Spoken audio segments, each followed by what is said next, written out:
Kasarta age chitab kalenjin kakituye eng tetutietab morning check ni koeku kebeberta nebo let eng karonetab rani ako mie ketuye ak keng'alal kamanutiet neking'alale eng betutab rani ko ng'oliot netinyegei ak terenik chebo gasit anan chutok ko cylinders chekiboisie eng kwong'set kasari. Ng'atutik chekibit eng konekit che togu komitei kewelindo kitigin ko betutab rani ketindoi tot nemeche koarorwech mising inendet ko agenge eng ofisaek chetelelchin kebeberatak tinyegei ak terenichu ako meche koarorwech mising akobo kit netesetai eng sekta ini bo terenichutok bo gasit. Atkai kora ngekwong'sei keboisie gasit mising eng kasarta neuni kakelechech omwee kwendet matotil ketik ko mie kora inai chito nemitei kasarta neuni ile ne nenyolu itinye asiboisie eng oret ne inegei. Ako notok ko atochin eng kasarta agony asomin ichomwa keng'alal kutit nebo chumba asikebebenge. Welcome via wherever you are. This is yet another time for morning check, and along with me is a name that I hardly pronounce, and I do not want to mess from the word go. You can just strike it for me, then I will follow the reverberation of the name, and I will be home. But that is for what we are saying today. Recently, there have been good developments in the country that we've got to move away from the normal fuels. This is firewood, and people are moving away, even away from towns. The urbanization seems to be positively also affecting the rural center, rural homes, and people are using cylinders. But there are regulations that are coming that may hinder this, or rather, good to understand, even if it's not going to hinder, so that you can be able to be up to speed and know how to go around, especially in exchanging this. Strike the syllables of your name and we go home. Wanjiku Manyara. The Manyara is what I don't want to pronounce so much. Wanjiko or Wanjiku. You know, the problems of spellings sometimes, because even you will not tell me how you comes to be all. Exactly. Things are changing. The country, do you think, by the way, the country is well appreciating the use of cylinders? Absolutely. The country, the citizenry, the policymakers, the regulators are appreciating the use of liquefied petroleum gas, which is your normal cooking gas that comes packaged in the form of LPG cylinders. But by the way, you know, Kenyans love meat and they love roasted maize. Cylinders, cooking gas, the liquid gas, and roasting of meat, and roasting of I know there are technologies around this that can utilize this, but how are Kenyans receiving this? So the focus in terms of cooking gas is for the cooking that you do at home in a confined space, i.e. in your kitchen. Well, definitely, the world is also moving towards using LPG and other forms of cooking fuels to roast their meat, to roast their maize, to do their barbecue in an open area. Why? Because there is concern about the contribution of pollution to climate change. Mm-hmm. Absolutely. But for us and for the government policy in terms of replacing firewood, charcoal, and kerosene has a bigger agenda. And the bigger agenda is related to the very health of the citizenry, bearing in mind that majority of the deaths that occur, especially for children of 5 years and below, are to do with respiratory diseases, and specifically pneumonia, which is caused by indoor pollution from using charcoal, firewood, and kerosene. So what we are saying, and what the government has appreciated and understood, is that if you shift the primary cooking fuel from charcoal and firewood to a cleaner fuel like LPG, then you naturally eliminate a preventable disease by just that one action of replacing or displacing a polluting cooking fuel. Well, when we talk about respiratory problems and being related to use of the fuel, the normal firewood, the smoke problem in our kitchens, somebody would want to tell you, whether ignorantly or, we have what we call empiricism, the aspect of experience before, and we'll tell you, look, we've had even people up to age of 117, 125, they use the smoke, they use the kitchen. Why now? Okay, that's a very good question. If you look at our traditional setting, the kitchens were located in an open place. And you would find 3 stones and firewood, and that pollution would go into the natural environment, not into a confined space. So the extent in which those toxins would impact on the health of the person cooking was certainly less, but not to say that the impact was not there. Moving forward, if you look at the statistics that we currently have in the studies that have been done, and I'll refer to a recent survey or outcome of the economic survey, which was released in 2nd quarter of this year, it indicated very clearly that the burden of disease in Kenya is borne by respiratory diseases, where because of that, 21,600 deaths occur annually. As mentioned, these diseases are mainly impact on children of 5 years and below.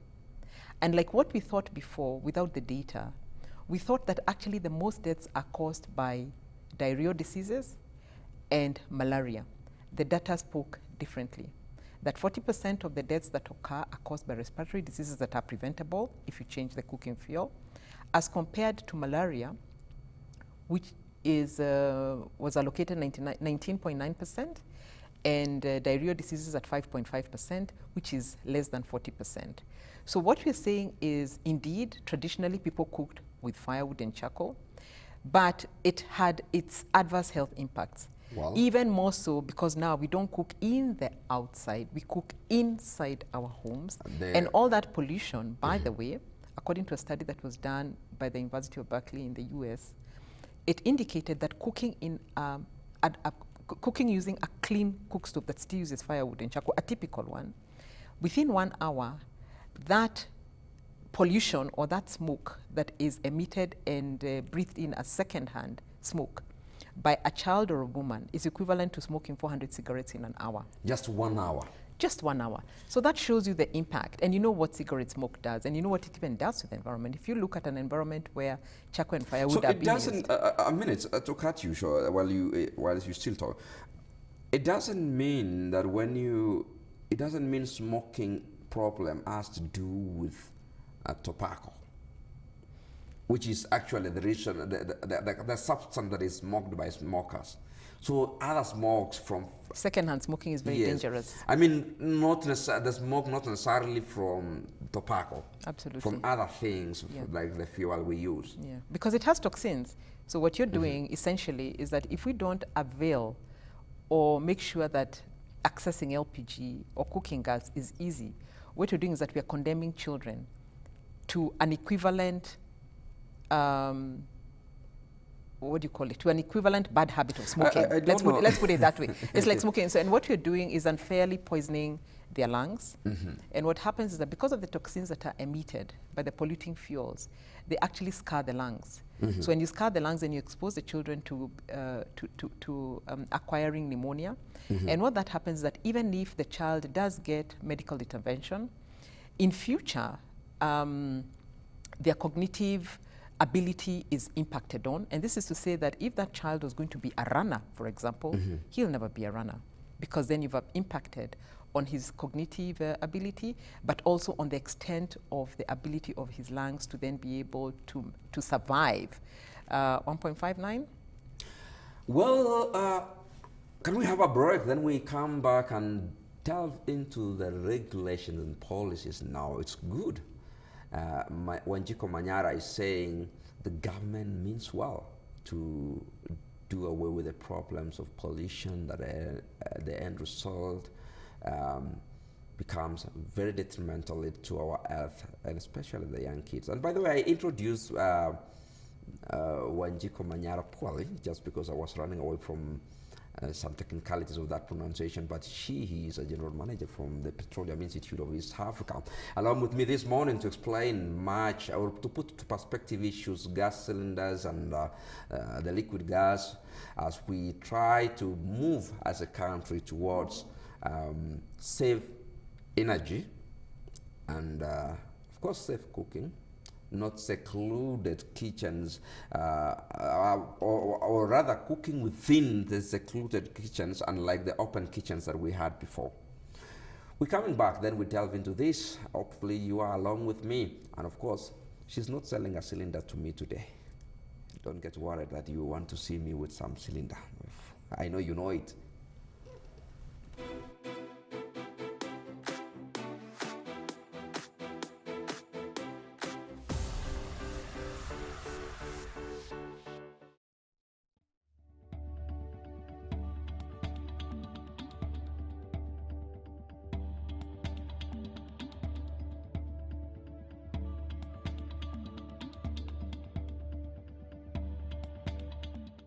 But my phone is not compatible with a fiber SIM card. No worries, get a fiber MiFi. You can carry a hotspot with you in your pocket and connect your phone, your friends' phones, tablets, TV, whatever. Songa mbele. Gosh, si hata ungeniita kando. Ni nini unanimulika mbele ya kila mtu? Hiyo MiFi ni how much? Get a fiber MiFi today for only 5,400 Kenya shillings and enjoy the Tusongembele fiber bundles.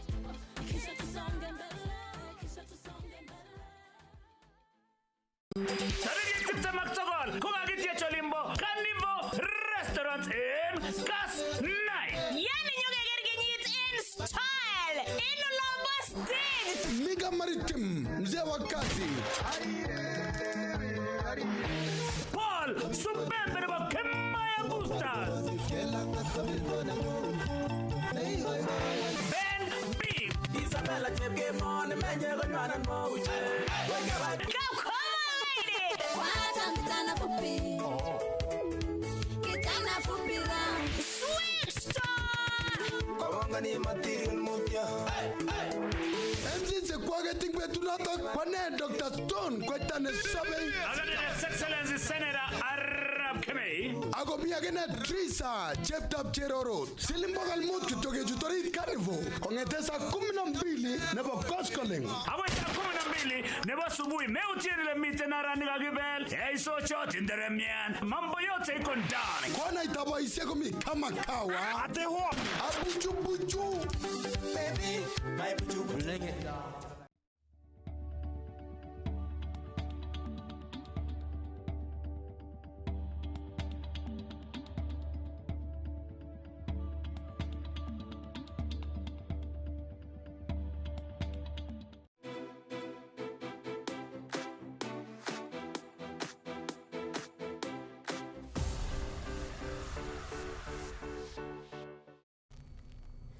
You know, I was very careful not to pronounce Manyara because the Manyara we know so much is Imanyara. And I didn't want to go that direction. But welcome back. This is Morning Check, the last part of this program. This morning, along with me is the General Manager, Petroleum East Africa, Wanjiku Manyara. She's along with me to discuss issues around this. And yes, Manyara, everything must have regulation and policies. And the worries are the recent policies that are coming up about exchanging the cylinders, about how you acquire. How much is this a problem or good to the nation? So the recently enforced LPG regulations, which came into force in June, actually specifically on the 25th of June this year, have actually stopped the mandatory interchange. Mm-hmm. This is to say that previously, we as consumers were able to go to a retailer who had stocked different brands of cylinders, Wanjiku, Amolo, Wamalwa, Kosgei, in a retail outlet. And even if I went with a Lois cylinder, an empty one of 13 kg, the retailer had the regulatory backing to sell to me a Wanjiku brand of cylinder of the same size. So there was the interchange of different brands. And it was supposed to enhance convenience and ease of access for the consumer. So the empty cylinders of whichever brand you interchanged with were supposed to get back to the real brand owner. And there was a process called the LPG cylinder exchange pool, which was like a clearinghouse to tell the different brand owners that you have so many empties at point X, which you need to collect so that you take back to your depot, you do the safety checks and refill. However, there was abuse of that system that allowed competitors to interact with each other's cylinders. And the abuse was that the empty cylinders would end up in the wrong hands. The wrong hands being persons who didn't own the brand would illegally refill those cylinders. That meant was that in the event there's an incident from any of the cylinders that had not been filled by the rightful brand owner, the brand owner still took responsibility. Tell me, does it mean that at some point, I know we were not here to specifically identify the brands, but assumptively, Lelei's brand being taken by Wanjiku. Wanjiku halfway refills the brand and sells out there. As Lelei. As Lelei. Absolutely. Then so it's a counterfeit. It's yes. It's actually counterfeit because Well, I'm pretending that it belongs to Lelei, but it actually has not been filled by Lelei. Yet even halfway. And whether it's halfway, full, or whatever the case, the law even then prohibited the filling of other people's cylinders without their authorization. So what happened is a study that we carried out in 2015, 2016, that indicated that 90% of the cylinders that were in Kenyan households had actually not been filled by the legitimate brand owner. And that is one of the evidence that we use to advocate and lobby for the government and through the regulator to actually change the regulatory framework. Because what was happening is that companies that had the capacity, both technical and financial, to deploy safe cylinders in the market were shying away from doing that because they were not getting a return on that investment. And the exposure for litigation became such a big problem. So you'd compensate persons who had been injured by a cylinder that you had not filled.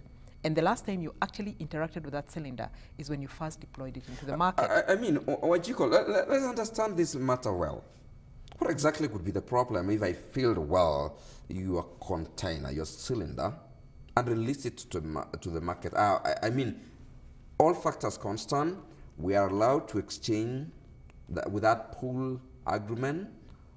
And when I get to my clients where I supply, be it a shop, be it a petrol station, I pick the empties, come to my depot or my point of revealing, I do the same and release it there. What is the problem to the actual owner of this cylinder? The problem is that first and foremost, you don't own that asset. I'm the one who owns that asset. I am the one who has the technical capability and the regulatory authority to check that that cylinder is one that meets every safety requirement, that its integrity is unquestionable, that the content that is filled in it in terms of the LPG meets the specifications of LPG, that it has proper what you call the stenching of gas to ensure that if there is any leak, then you can tell from the smell, and that the safety instructions have been put on the cylinder by me. And the person who I have authorized to retail that cylinder has to be my associate. It cannot be anyone else because this is LPG. It's a safety sensitive product. And I'll give you another example. It's like Coca-Cola. So if I drink my Coca-Cola, I trust that that product inside the Coca-Cola has been checked by the Coca-Cola team, has gone through the safety checks by the Kenya Bureau to ensure that it's fit for human consumption. And I cannot take that soda bottle back to anyone else other than to Coca-Cola. The same thing with water. Same philosophy with LPG. Now, this LPG, let's also get to understand this. There are risks that comes maybe because of carelessness, or I don't know whether it's malice, but let me know this. This LPG cars, where is it filled from? Is it the same gas that we refill from different brands? Is it the same thing, or every brand has its own? That's a good question. So one, the only risk that comes with LPG is if that LPG has not been filled into a cylinder by a person who has been licensed by the regulatory authority, because it's a criteria that must be met by the person who has been authorized by law to trade, to import, to transport, to fill, to retail LPG. That is where we are moving to. So the gas that is imported is the LPG, the same LPG, but that LPG has to meet the Kenyan standard. One of the standards that is required is that it must be stenched with something called mercaptan, because gas naturally doesn't smell. And the reason for it being stenched is so that a consumer or even any handler of LPG can tell if there's a leak, and then they take the necessary caution or precaution. Without that stenching, You would there is know. no. Absolutely. And that gas has also to be filled up to the quantities. So if it is a 3 kg, it has to be 3 kg, 6 kg, 13 kg.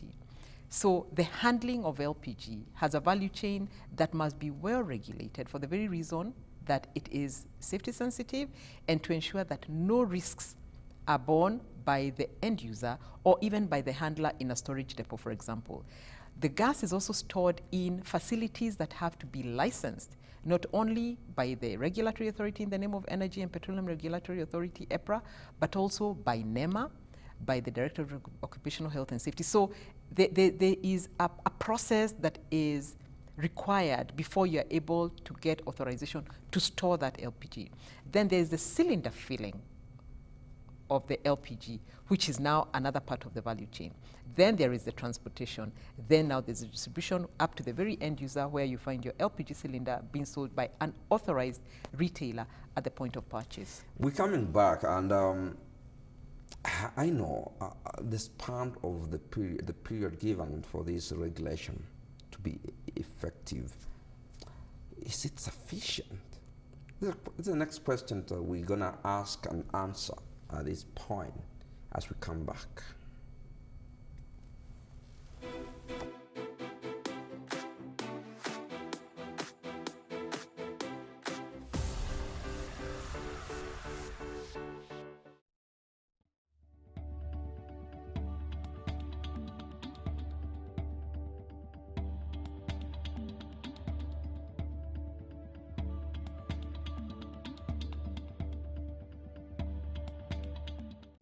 Tarigit tiptem ak sogol kokakitye cholimbo Carnival Restaurant in Kasnai. Yani nyokeker kenyit in style in Olombo State. Miga Maritim, mzee wa kazi. Paul Subembe nebo Kemaya Gustas. Ben B. Isabella Chepkemon, menye konywanan mouche. Wata kitana fupi. Kitana fupi round. Sweet Star. Kawangani material mutya. MC se kwage tingwe tunato kwane Dr. Stone kwetane sabe. Agade His Excellency Senator Arab Kemei. Ako pia kena Trisa, Cheptap Cheroro. Silimbogal mut kitoke jutori Carnival. Kongetesa 12 nebo Koskoling. Aweta 12 nebo subuhi meutienile mite narani kakibel. Eiso chot inderemian. Mambo yote iko ndani. Kwana itaboise komi kama kawa. Ate ho. Abuchu buchu. Baby, my buju. Tos imoche nyoru logoiwekab emet kokayaak? Rahisi nia kineyoe. Iyokte ng'oliot news kwa namba 40079 asinai ile tos ne netesetai en emet.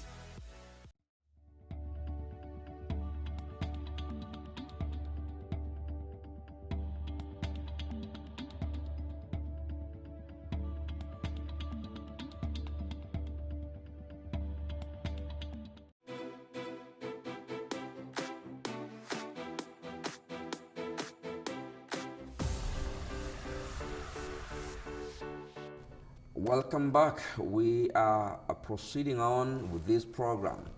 Issues, LPG, and regulations that have come along. And the question is, the new regulation. I better not say more about this because the also, the boss is here. From the horse's mouth we hear what's exactly this. What exactly this is expressing to us, what is it saying to us? We've exchanged gases, and I must confess that recently there was a problem that I felt, and I checked. I think it caught me off guard that I didn't know, just because sometimes you get to know things, but you don't put them in your mind. You go exchange the cylinder, you're refilling. Somebody tells you, it's okay, when you come back, we will give you this. We are not giving you, we don't have your brand today. But okay, next time you come, we will give you your brand. No problem, we have no problem. We exchange every other, here we agree. Brand Lelei, brand Nick, brand Wanjiku, brand Manyara. Then there comes a time in response that you want to go for this brand Lelei that you wanted that very time. And you're told, no, we don't give a brand for a different brand. Regulation. What is it? Regulation.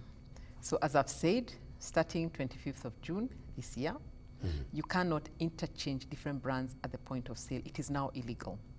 But you can get the brand of your empty, if it is Lelei, you go for Lelei. Only Lelei. That is since June 25th this year, for the simple reason that I've explained, that the previous system was But wait a abused. minute. This is not going to be marketing or a problem. Just put the name, because we are dealing with it anyway. When I go to shop, by the way, I don't go use example. I don't go use metaphors. When I go for a bread, I will go for a bread, and I know this is festive, this is Ken Bless, this is everything. I go for gas, I know this is K gas, this is total. All the manner of these things, because these people also don't. When we talk to this in metaphoric language, they will not go. Yeah. So for example, I have an empty of a Total brand of cylinder. Yes. A 13 kg. I can only go to a retailer who has a Total brand of a 13 size kg, so that I buy a full and leave the empty. Now the retailer who's retailing that Total brand must have a written authorization from the company that owns the brand, which is Total. To retail with their brand since 25th June this year. Now, from the 31st of December this year, that retailer is also, in addition to having the written authorization from the brand owner, in this case Total, required to have a license from the Energy and Petroleum Regulatory Authority. So since June 25th, up to 31st December, what has been happening is that companies are required to apply for their licenses from EPRA, including the retailers, and they're able to do that online. It's a very simple process. Transporters are also required to apply for licenses. Everyone in the value chain is required to apply for a license, so that there is no abuse of any loopholes that may exist from everyone not being required to have a regulatory obligation, so that everyone plays by the same rules of the game, and everyone is culpable if they do not comply with any part of the regulatory requirements. Sometimes it used to be a bit safe when you go to refill your cylinder from petrol station. But again, there came many of the retailers that have small shops and depots selling every kind of brand. And issues were like, I mean, these guys are selling a bit lower than what is in petrol station. What brings the variation of prices? Is it quality of the LPG? Two things here. First of all, you cannot refill any cylinder in any other location other than in a control, which is a depot. But you can buy filled cylinders at different outlets that include a service station, that needs to be authorized, and shops and supermarkets. And there's a way that the cylinders need to be stored. They're not stored inside those premises. They have to be outside, they have to be under shade, they have to be caged, and all this is stipulated in the Kenyan standard for retailing of LPG in cylinders. So that's number one. On matters price, like with every other product, people price their products differently. However, it's good for consumers to question themselves when the deal is too good, because there is no way a product has come in through the same importation process Taxes on them are equivalent and identical. The cost of the cylinder is the same. Everything around it is generally the same, but you find someone pricing that product half. It's not even psychological. You know, if you're talking about refilling of LPG, say for example for a 6 kg, if it is between 800 shillings and 1,000 shillings, then within that range, someone can price it to 799 or 999, what you call the psychological pricing.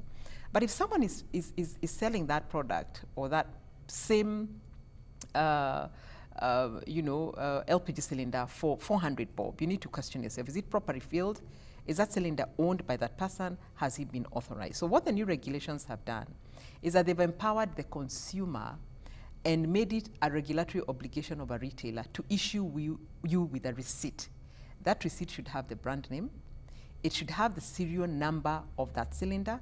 It should have the location where you bought that cylinder, and you have a right to actually demand for that cylinder to be weighed to make sure that you're getting value for money. It is your responsibility to make sure that you ask for that receipt, and it is the obligation of the retailer to issue you with that receipt. Secondly, as a consumer, it is your right to ask to see the license, and also, which should be displayed anyway, and also the authorization that has come from the different brands or one brand that this retailer may be having in their point of purchase or point of retail. Manyara, all these details, are you sure they have started being implemented? Absolutely, they have started, and that is why we are having this conversation, so that we can enlighten those. Because terribly some cylinders are too tired to have. Absolutely, and I'll tell you what the new regulations have done, which is part and parcel of what consumers should know. If for any reason you don't feel confident that the cylinder that you have meets the safety threshold, or you're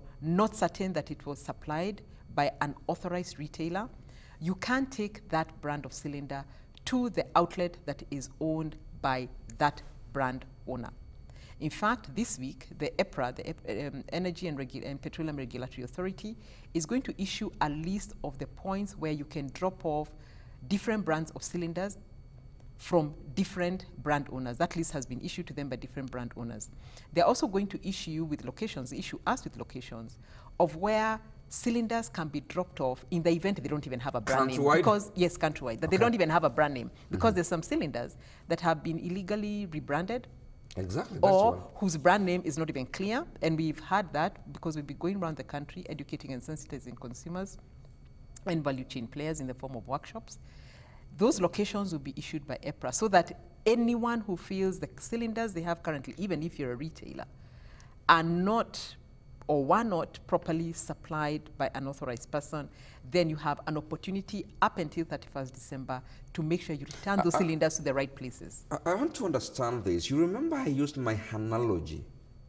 Typically, on myself, will I gain or regain what I lost?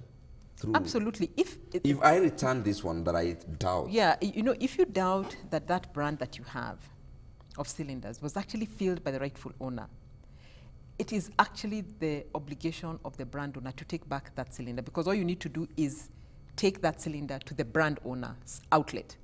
And that brand owner has no business not taking back that cylinder, because they also want to ensure that any cylinder that is out there in the market with the consumer is safe, meets the regulatory requirement of having the brand name embossed on it, a serial number embossed on it, a revalidation date embossed on it. And just to make it very clear, a revalidation date is a date that is embossed on a cylinder after 8 years. So what happens is that if I deploy a cylinder today into the market, it goes, is used by a consumer, comes back, I refill, deploy it, it has a lifespan of 8 years. Before on the 8th year, when it's still a cylinder of integrity, because then obviously with every refill it has to go through the safety checks, in any case to check that the valve durability, everything. So after 8 years, it is due for revalidation. Once I have revalidated it as a brand owner, I have to put that revalidation date on the cylinder with the year. So if it is 2018/07, it was revalidated on July 7th, 2018, which means that it is fit for use, isn't it?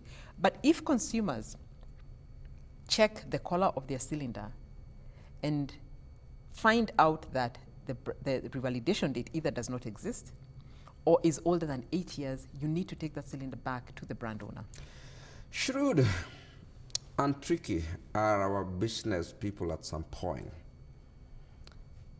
as an institution, how then are you dealing with such retailers if you are to save Kenyans the horrible situation that they could be going through, especially from the announcements of the new regulations? That's a very good question. So what has happened to make sure that the consumer is protected and that the shrewd and unscrupulous business people are outsmarted in their game? The new regulations have very stiff penalties for any LPG value chain player who does not comply with the regulations, including the retailer. So any retailer who does not have a written authorization from the brand owner, does not have an EPRA license, which should be issued by the 31st of December this year, if during the monitoring and inspection of the regulators, you're found to be in contravention of that regulatory requirement, and you're taken to court and the court finds you culpable, the fine that will be expended on you will be 10 million and 6 years jail term. We're yet to see one. We hope we see one if they are not changing. But again, why all this trouble at this age of technology when we should be having piped LPG? That's a good question. For a long time, we're going to continue to use LPG in cylinders. However, and the good news is, in the new regulations, the legal notice 100, which have now come into force, there is a provision for reticulated LPG, i.e. piped LPG. And there is a company that has already implemented this, Lab Trust, somewhere in Kilimani, and they actually have piped LPG in a block of residents. So it is taking place. But what we're saying is that even as we move towards the advanced methodology of availing LPG in the house for cooking, cylinders will continue to be the vessel which consumers use to then cook with LPG. And the government's policy is to increase the cylinder population to 18 million cylinders if we're going to make LPG the primary cooking fuel, and if we're going to increase the per capita consumption from the current 3 kg per capita per year to between 10 and 15 kg per capita per year by 2030. So that's why the new regulations are actually supposed to give confidence to the investors.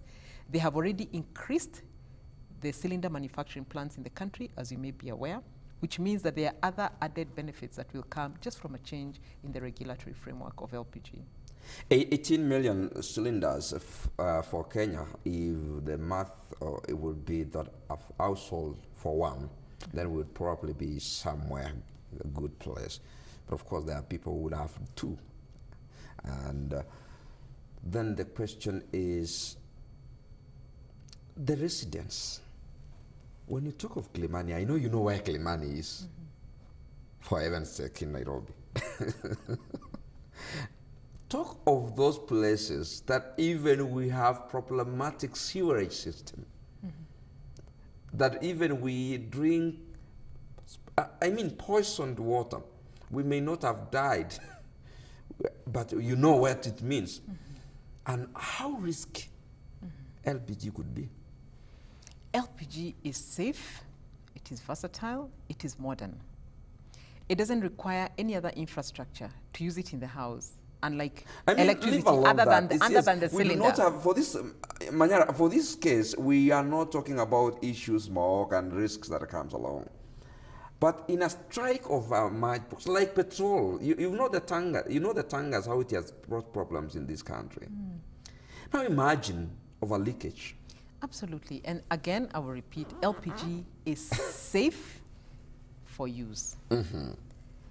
For as long as you have bought your LPG requirements from a retailer who has been authorized by the brand owner to retail and has been issued with an EPRA license. Talk of the piped one. Talk of the pipe technology. Leave alone even this with one. the pipe technology, there are standards that that are met. And the Kenya Bureau, as you know, is the regulatory agency that then ensures that standards are properly drafted. They go through public sensitization. they go through the necessary due process before they are even gazetted. Then the regulator makes reference to those standards, and that's exactly what has happened with the reticulated LPG, because we didn't have it in the previous legal notices. So if you're talking about compliance, absolutely, I agree with what you're saying, and the onus for compliance is not just the regulator, but we ourselves as consumers, because if we have discussed what you need to look for in a cylinder, which includes the safety messages that are supposed to be on a cylinder to show you in the event of a leak what you need to do. The next stage is for then the regulator to make sure that they monitor and enforce and bring anyone who is not playing by the rules to book. So in terms of enforcement, I agree. The regulator needs to make sure that they, carry out their responsibility, and that there is visibility in what they do with people who are found to be non-compliant with the regulatory requirements. Manyara, I'm really trying to move away from saying Manyara, and you know that. When we talk about this regulation and enforcement, you know what it is.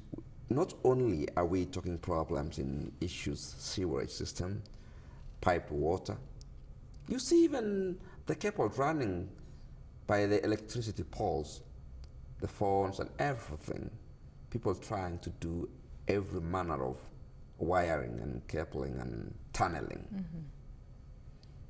Riskier as it could be, LPG, if not dealt well with. And you know the pipeline, of course you know this, not to preach to you. The leakage of the petrol and the other day, how much mess it caused, even to the soil.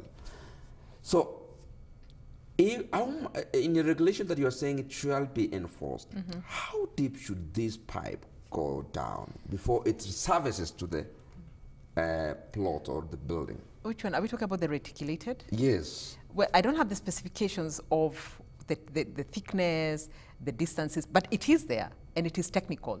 And even before a license is issued, for you to actually be able to distribute or to avail that LPG to the households using that technology, there's a due process that is followed. There is a certification and compliance that you must go through by each of the agencies that will give you the certification up until the primary regulator, who is EPRA. You don't just wake up one day and you put in pipes that are water inspect. No. The tankage, the spacing, the piping specifications themselves, just as we have with the cylinder in terms of the steel that manufactures it, or the fiberglass or whatever is used in terms of manufacturing that cylinder. It must meet standards and specifications. So what we're saying here is, as long as the standards and specifications are complied with, there is no cause for worry. And remember that this is what the advanced countries also use in terms of having their LNG and their CNG piped. So there is no, it's an innovation that is new in the country, but it is not rocket science, so to speak, because it has been tried elsewhere. It works safely, and it is a matter of complying with the standards that have been laid out, and to ensure also that even the practitioners who are involved in that business are properly certified.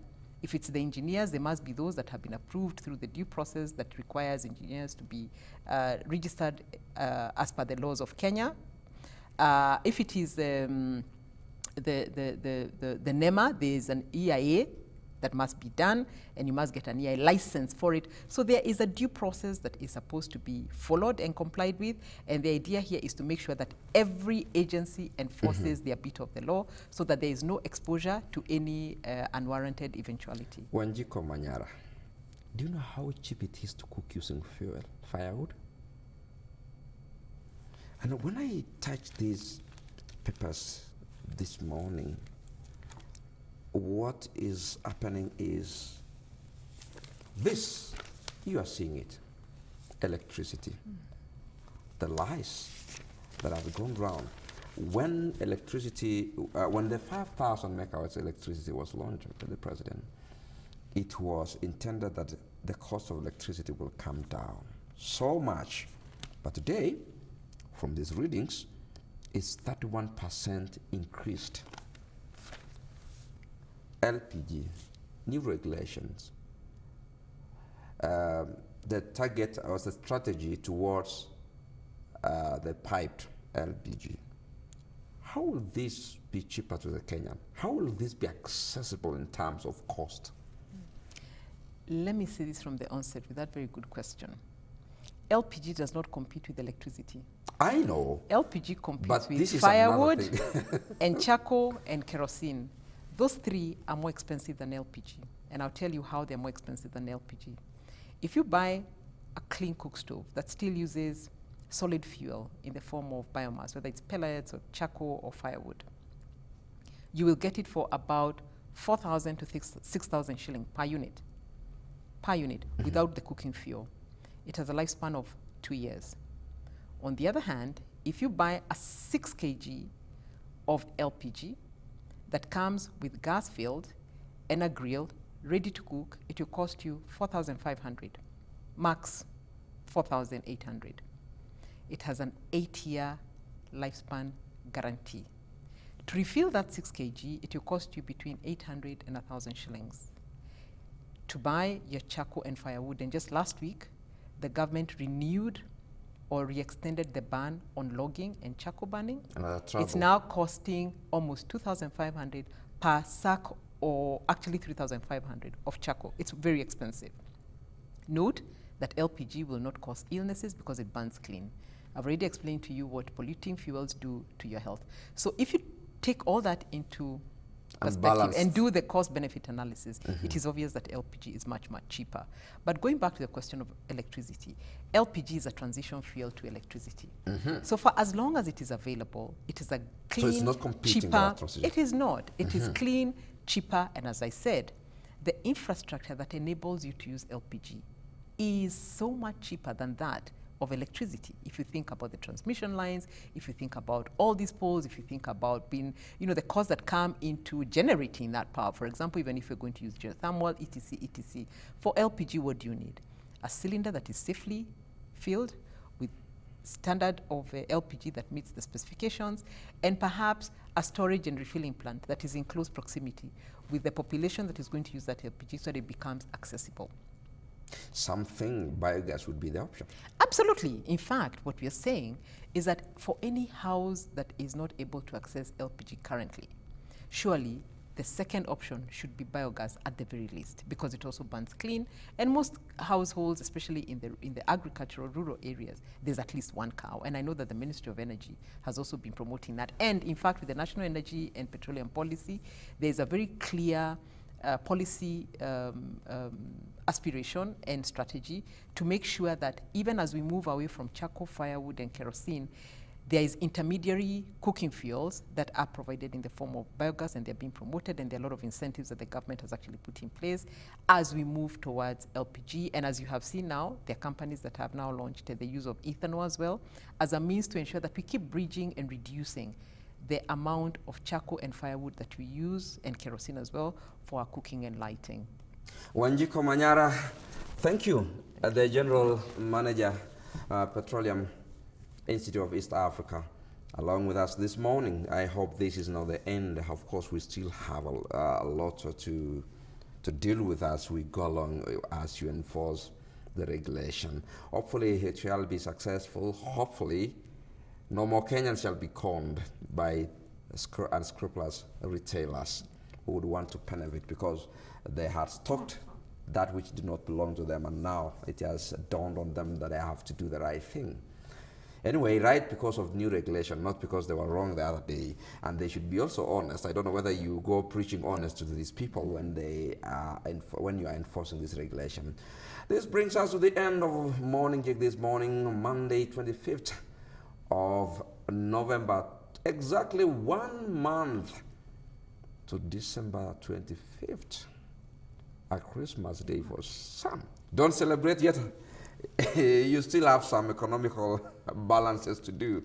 Lest you forget that you have a KCP candidate that has excelled and need Form 4. I need to go all the way to Form 4 and university. My name, Nicholas Lelei, remains that way. We meet again this afternoon, 1 p.m. Newscast TV. Go missing, get into Upcast TV.